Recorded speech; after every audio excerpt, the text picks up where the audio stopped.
And welcome to the Rotisserie Chicken podcast. I'm your host, Jacob Worthington. I'm Anna Leckie.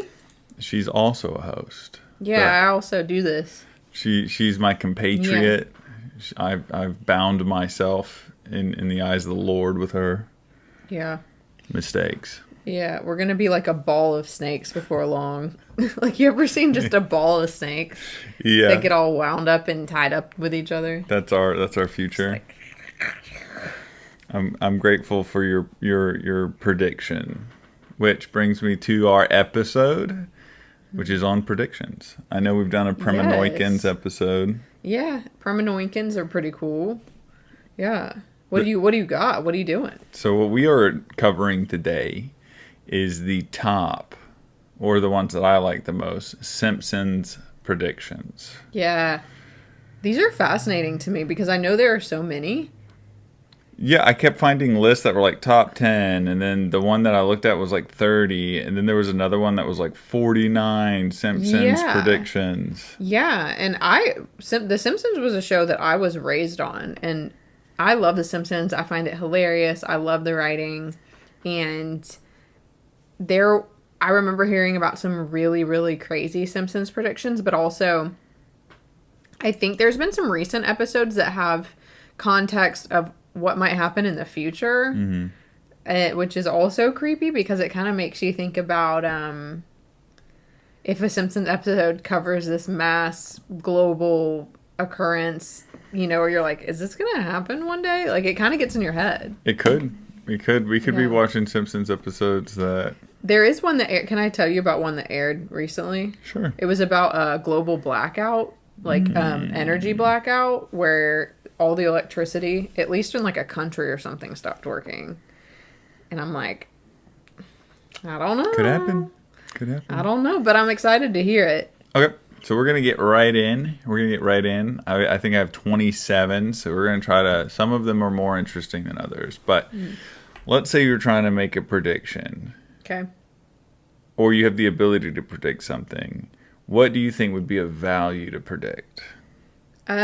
I would say stock market valuation. That's a good one. It's a value. My next one is sports. Oh, okay, like betting? Yeah. So in Season 3, Episode 14, Lisa the Greek, Homer finds out that Lisa has the knack for picking sports bets and starts using her to gamble. And this episode aired a few days before Super Bowl 16, where Lisa correctly predicts that the Washington Redskins would win. And then they did. Interesting. Yeah. But subsequently, several years after that, the next year and the year after that, they re-aired it days before the Super Bowl and dubbed over.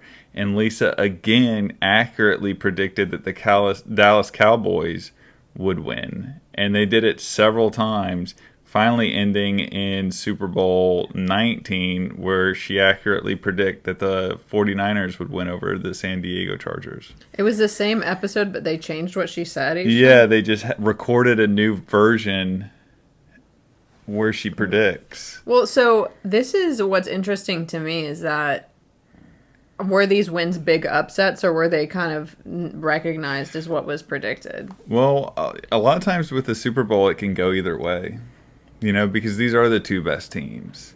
So a lot of times it's, there are the favorites, but I think, that's still tough. Yeah. If you could predict 4 Super Bowl wins in a row, you can make some serious money. You could.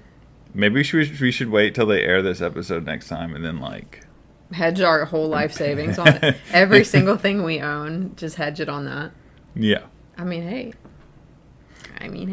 Speaking of the Super Bowl, there's an episode, Lisa Goes Gaga, where Lady Gaga comes to town and befriends Lisa. And in a scene, she flies overhead with a brawl, shooting sparks, flying over the audience. And then in 2017, Lady Gaga actually performs that stunt in a similar costume. Do you think she took inspiration?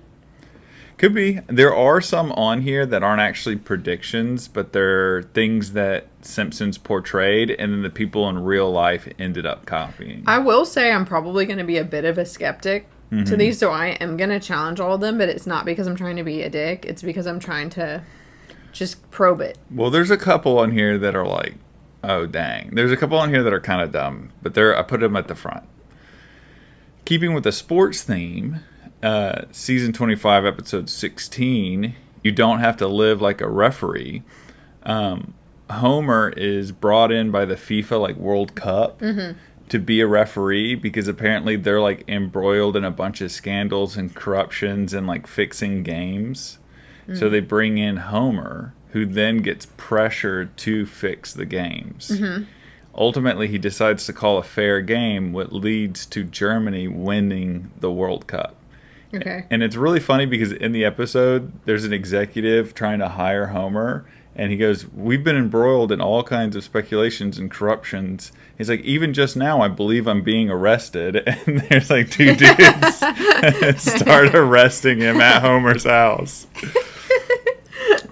But, interesting enough, the next World Cup, not only does Germany win, like The Simpsons predicted, but the following year, FIFA headquarters were raided by the police for accusations of bribery, fraud, and money laundering. Ooh. That's booty. Ooh.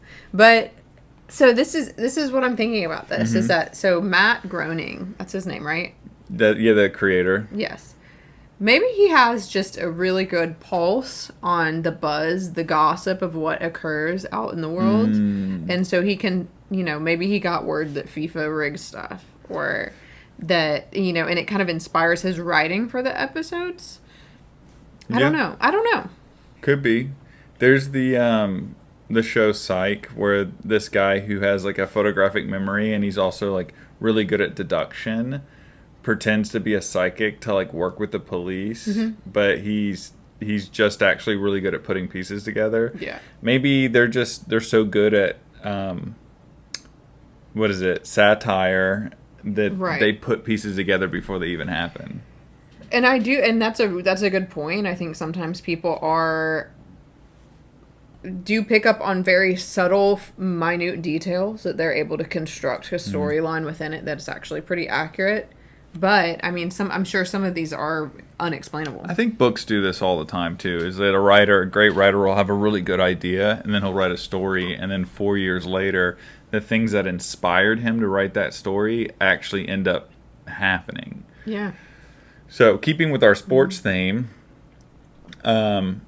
in an episode titled Boy Meets Girl, Homer and Marge get drafted into the U.S. curling team for the 2010 Winter Olympics, and despite all odds, they sweep Sweden and win the gold for America.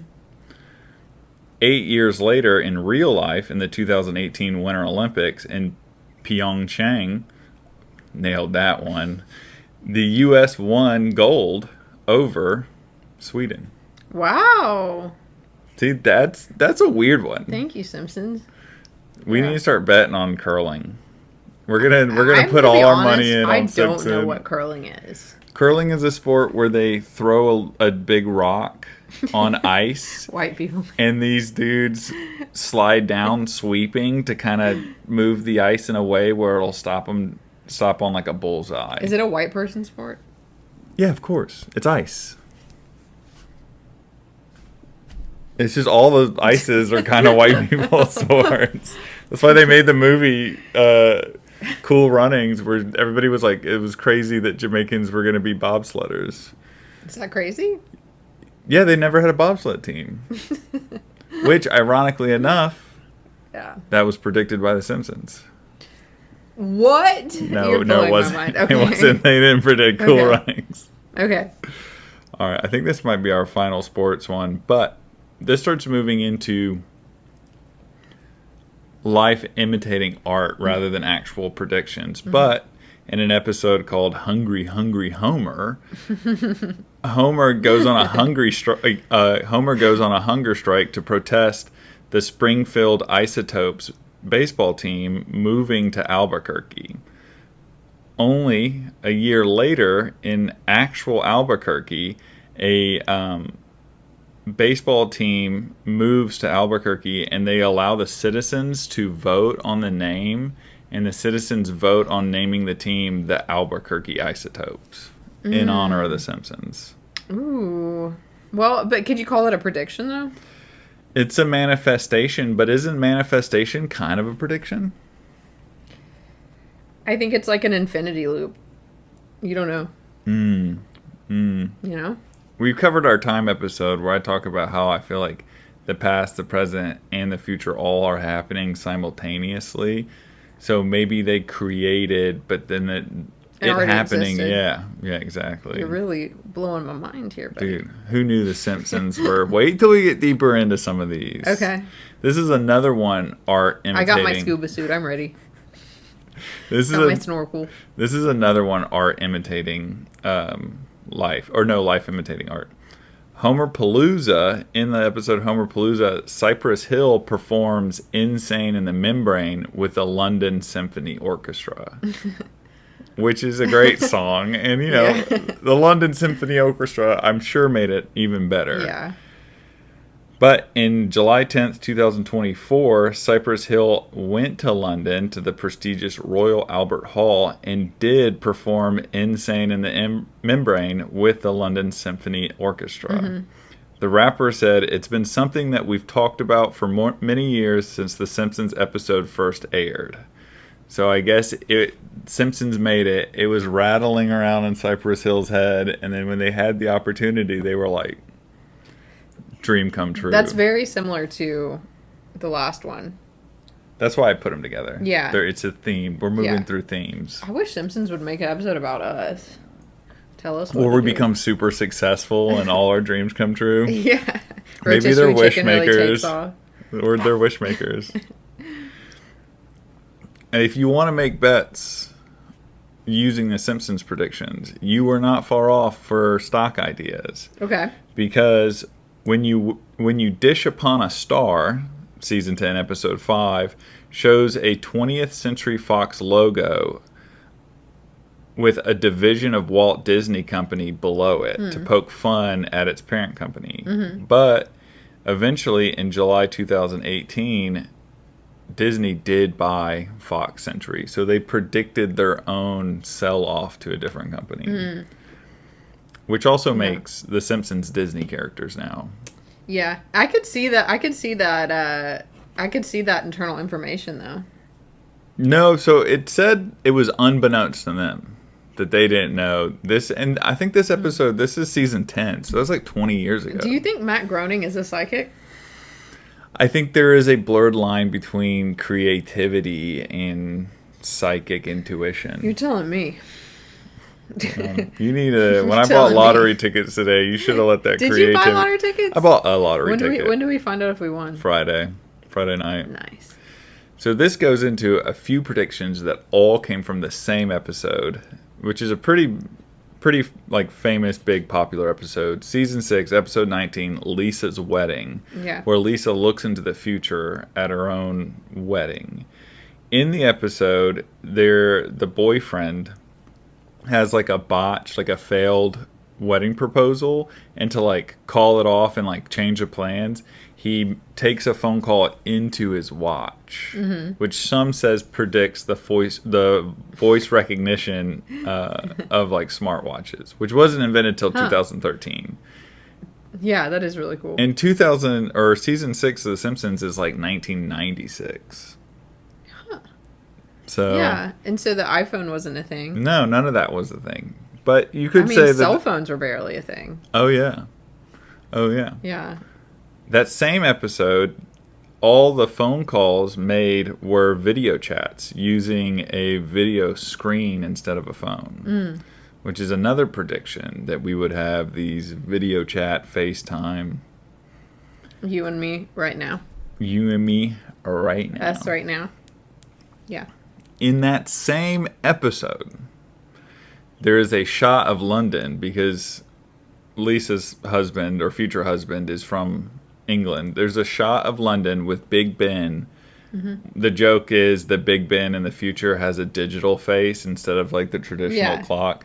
But in the background, you can see like a tall, sharp, pointed building, which eventually, do you know what the London Shard is? Shart. The London Shard. I've had one. No, the London Shard is the tallest building in England, which was constructed in 2012. And if you look in that episode, there is a building that looks exactly like the London Shard. Now I will never not think London Shard. See, this is why Americans are just better than Londoners. The London Shard. Where you're like, oh yeah, we erected this huge shard in the middle of our freaking capital. It's shaped the same, and it's in the exact same location that it's in. Did they take inspiration? Those Londoners saw one episode of American Simpsons, and they were like, hey.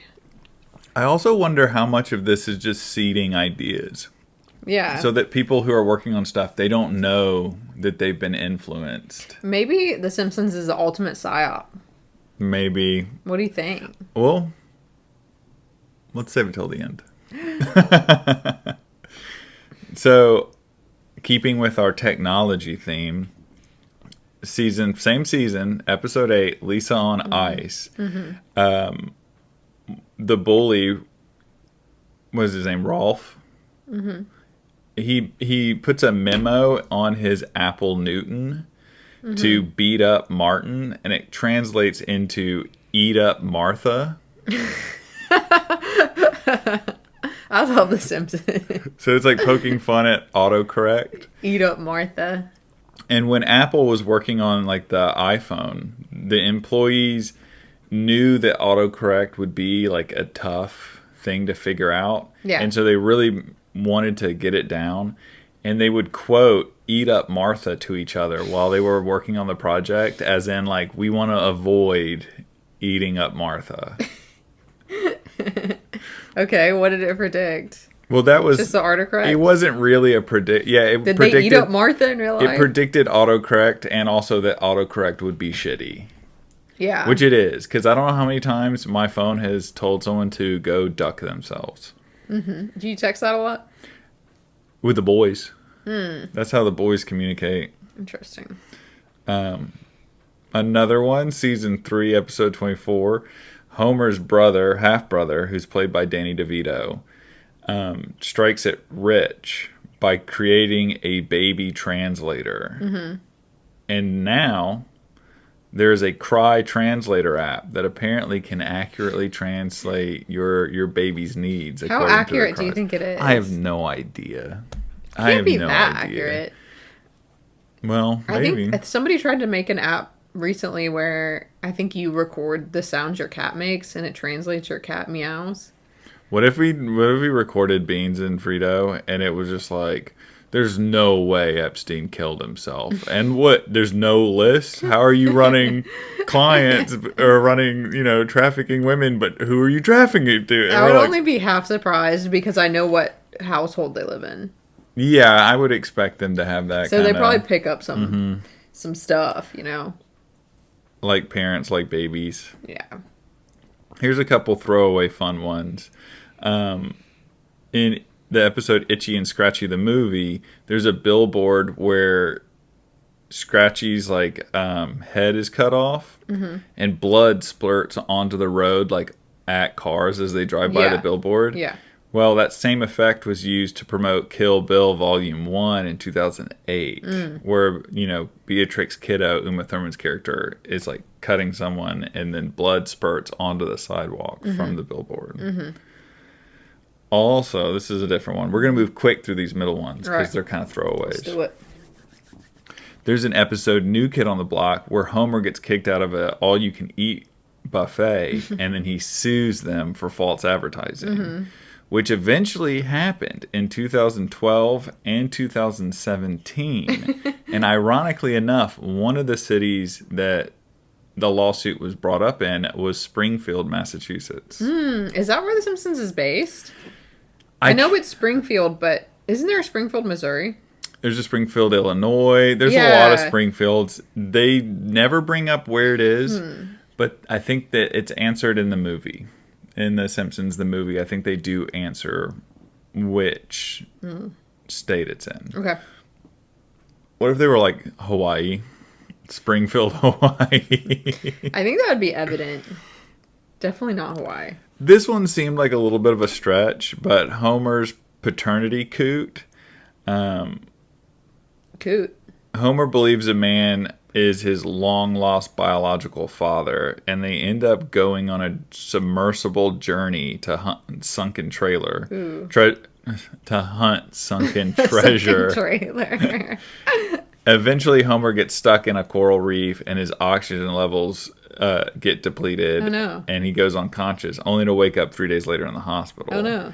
Some people say this is a predictor of the June 2023 Ocean Gate, where the billionaires went down and they got crushed by Poseidon's wrath.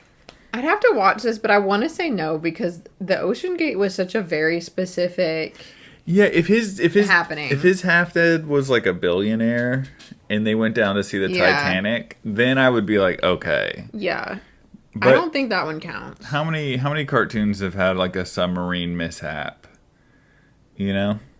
Tons. I can think of the Scooby-Doo episode. I can think of that one where there's like the shark. I'm sure it's a done idea. I don't think that one was, but I just thought it was cool because it's Ocean Gate. Yeah. This is another one where you're like, okay. In an episode titled $$ Springfield, Mr. Burns decides to build a casino, and he brings these performers, Gunter and Ernst, who are like a clear ripoff of Sigmund and Roy, and or Siegfried and Roy, who in the episode Anastasia the tiger tragically attacks and mauls them. Yeah. I remember that. Yeah. Well, 10 years later, Roy is attacked on air by a tiger. Yeah.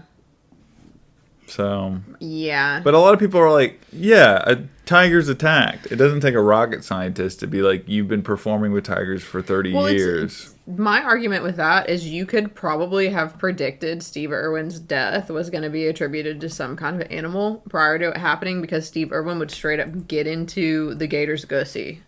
He would get into the gator's gussy. He would get up in that good tussy. But that lends itself to your point. Is the creators of Simpsons just have like strong powers of perception, or are they actually psychic? Who knows? I mean, I think let's get through this episode and then we can determine what we think. Because I don't know. My socks haven't been officially rocked yet by your any socks. of these. Oh, there's one by in any here. of these predictions. Okay. This one. So in Papa's Got a Brand New Badge, Fat Tony, the like mafia character, he starts a con where he's selling ferrets with cotton balls stuck to him as toy poodles. Which kind of ended up actually happening when an Argentinian man took his 2 toy poodles into the vet only to discover that they were ferrets on steroids. And I guess some guy was juicing ferrets. What? And then grooming them like poodles. They were just jacked. Yeah. Just like, why does my poodle have an 8-pack? Why is my poodle able to bench 320? I'm wondering what's going on with this Argentinian man that he can't be like, that's a ferret. Does he have like a severe like eyesight disability or something? It makes me think of the Dumb and Dumber when they sell the dead parakeet also, to the blind kid. I don't think ferrets bark, right? No, they hiss. You're like, why does my dog hiss? Well, maybe it was raised with cats. Keeping with our animal theme. That's not the Argentinian man's fault. If you can con somebody who's dumb enough to be conned, it's that person's fault. Well, I would refer our audience back to our episode on con artists, where the con artist basically said that. If you want to learn more about that and discover that Anna might be a sociopath, go watch that episode. He said if they didn't want to get conned, they wouldn't have been conned. Hey, if you didn't want to get conned, you shouldn't have existed. You shouldn't have dressed that way. Shouldn't have crossed my path. So keeping with our animal theme, Whacking Day, Season 4, Episode 14, shows a Springfield holiday called Whacking Day, Okay. where the town collects all the snakes and brings them to the town square and then whacks them. Fast forward into the future, it is eerily similar to the Florida Everglades Python Challenge, where they have a competition where everybody goes out and tries to collect as many pythons as they can. Oh my God. And they kill them. Also, it sounds like another white person sport. I don't know. That also seems like that could be It's a like- Central and South American Yeah, sport, that's true. It's too. like snake. And Asian. A lot of Asians do some snake collecting. It's like snake noodling. Do you know? It is Do you know what snake noodling noodling. is? I do. For the listeners who don't know what noodling is, it's where you go to try to catch catfish. And I think it originated in the South. I have never participated, but in order to get the catfish, you stick your hand down in like this like hole, and then it bites on you, and that's how you get the scoop 'em back catfish up. You out. put a little bit of dog food in your hand. Yeah, Helps. and you like put your hand down. It's real wild. Yeah, you can't do that with pythons. That's a different game. It just looks like you're wearing a really long glove, or you're like trying to turn a sock inside out. All right, we're moving along pretty good. Yeah. Well, you know, the show has a little mascot who kind of debuted season 2, episode 4. 2 cars in every garage and 3 eyes on every fish. Mm-hmm. You know the 3-eyed fish at the beginning of the show? Yeah. He's called Blinky. And he's like one of their... Everybody knows the 3-eyed fish. They've have tons of merch about it. Well, in 2011, again, in Argentina, a fisherman caught a 3-eyed wolffish that was in a reservoir that was being fed by a nuclear plant.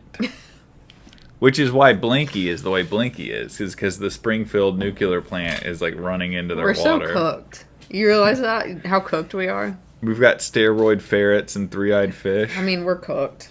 We're done in. Yeah. So Deep Space Homer is a episode where the Simpsons, NASA elects to send an average person into space to increase their ratings for shuttle launches. Well, the UK did just that in 2013, where they had a contest to send an ordinary person into space.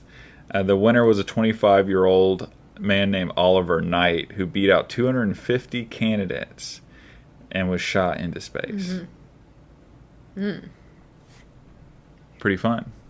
So basically, the Simpsons were like, yeah, NASA is going to eventually have to start doing some weird stuff to get some followings. Again, was that motivation? Maybe just great minds think alike. Matt Groening and NASA. Well, I can see it. Now we're getting into our science portion. Yes. Yes.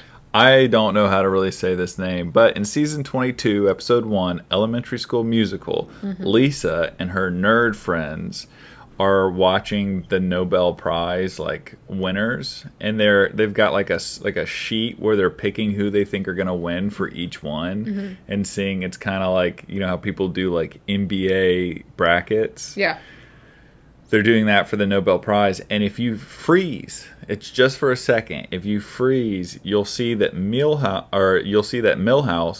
predicted that Bengt R. Holmstrom will win for economics. Okay. Which he didn't. But a year later, in 2016, he did. So Milhouse, by 1 year, missed predicting an actual economist. And it's crazy. Well, was he technically wrong, or it just like, did he say what year he was going to win? Well, I guess if you assume the episode is in the year the episode aired, you would say he was off by 1 year. Okay. But I still feel like that's kind of a prediction. What's crazy about this is that no one references. It's just on a sheet of paper, and it's in the scene for a split second. The only way you could see it is if you actually pause it. That's like the minutia of detail the Simpsons are getting into, is they're like just on one frame, on one sheet of paper for a split second. They're making almost accurate by a year predictions on who's going to win the Nobel Prize for economy. That seems like a lot of detail. That is pretty impressive. That's a lot of detail. That's a lot of detail. Yeah, I ain't be knowing it. You asked me, dude. Well, I ain't be knowing it, bro. It gets a little bit more intense. Season 10, Episode 2, The Wizard of Evergreen. Homer is inspired by the work of Thomas Edison to become an inventor. And there's a lot of, like, cutaway gags involves him, like, trying to invent stuff, scribbling things on a chalkboard. At the bottom, it shows a math equation. Mm-hmm. Well, more than a decade later, scientists discover the Higgs boson particle, also known as the God particle. And if you look at Homer's calculations, the math that breaks down the mass of the Higgs boson particle are almost right on. He almost predicts the exact mass of the Higgs boson particle on chalkboard scribbles. I don't really know what any of that means. All right. So, in the Simpsons movie, Marge discovers like government secrets, and she ends up in the headquarters of the NSA in a room full of monitors where the whole staff is listening to everybody's phone calls in the attempt to try to catch like the most wanted people in America. Which 2013 Edward Snowden reveals that the NSA is actually doing just that. But I feel like you could have assumed, even though it was illegal, and you should trust that the government isn't spying on everybody, I think everybody just assumed they were. I don't know. So when everything starts getting smart and you have all this smart technology, I'd kind of assume a bit. But I also work in business and marketing and data analysis, where you take... I know how people target ads and what they look for. So, I mean, it's just kind of, you know, yeah. I don't know, did I explain that well? Nice. Yeah. Nice. It's pretty eloquent of me. Yeah, we're going to edit around that. I'm going to make you sound smart, don't worry. My brain's farting. I'm having trouble paying attention. I'm regular farting. How many more's we got? 3. We got to try more. We got to try more. All right. All right. So... These are my favorite episodes, the Treehouse of Horrors. Yeah, me too. I love them. So this is the Treehouse of Horror 19. Homer goes to vote for Barack Obama, only to have the computerized machine count his vote for John McCain 6 times. And then he eventually tries to like get somebody's attention about it, and the bottom opens up and the machine eats him. And like swallows him into like a pit. But this actually happened in 2012. What? A viral video depicts a voting booth in Pennsylvania where someone tries to vote for Obama and it switches it to Mitt Romney. Ooh. They ended up taking the machine back and fixing it, but this person died, got eaten by the machine. They got eaten by the machine. It just sucked them into a little pit. I think the Simpsons. What had happened? I don't know. Maybe they've been cheating us for a really long time. It's crazy to think how much of everybody in the world or in the United States is now just like everything's a scam. We're all being cheated. Voting's not real. Most of us. It's like so many people. At least in our age demographic. And it's like both sides believe it, but the other way around. You know what I mean? Like the right thinks Biden stole the election. The left thinks Elon Musk like hacked into all the voting machines. Everybody is on board with conspiracies. We all just kind of have different shades of what's going on. Yeah, for sure. So, in another future episode, Bart to the Future, where Bart sees into his future, it turns out that Lisa is now the president of the United States. Yeah, I remember this one. Yep. And as president, she's wearing a purple pantsuit with her traditional white pearls. Mm-hmm. If you look at Kamala Harris's inauguration as vice president in 2021, she's basically dressed like Lisa Simpson. Yeah. Let me pull it up. Yeah, I remember it. Let me pull it up.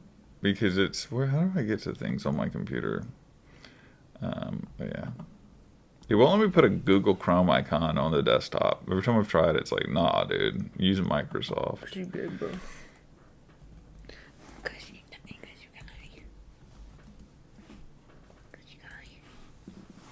Look at this.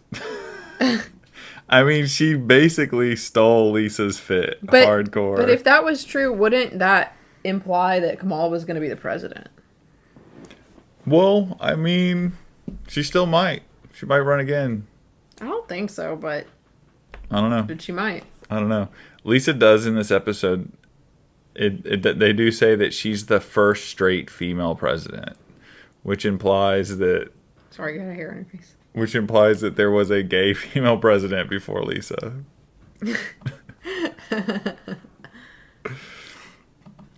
So, in that same episode, Lisa is going into the Oval Office and she says, "We inherited quite the budget crunch from President Trump." Right, she predicted his presidency, right? Yeah, she predicted that she would be president after President Trump, which means Kamala Harris could win next time. She could run again, yeah. You know? She definitely could. Yeah. After the election where it showed Trump won, and you know how Bart Simpson is in detention at the beginning of every episode, writing out words over and over and again? The words he's writing out is "being right sucks." Mm-hmm. So he's writing out "being right sucks" over and over again in an allusion to them predicting Trump winning. Yeah. What was it?